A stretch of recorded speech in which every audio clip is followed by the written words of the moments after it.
चुकून एका वळणावर सहज कसे गमतीनं भेटलो, उगीच खुळा प्रेमाचा खेळ आपोआप एक खेळलो.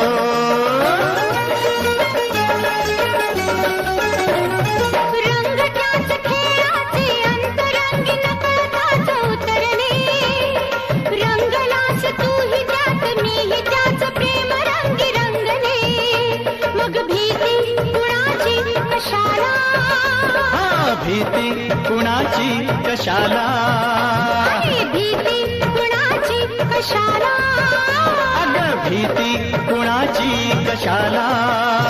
ना सांगताच आज हे कळे मला, कसा जीव माझा तुझ्यामध्ये गुंतला.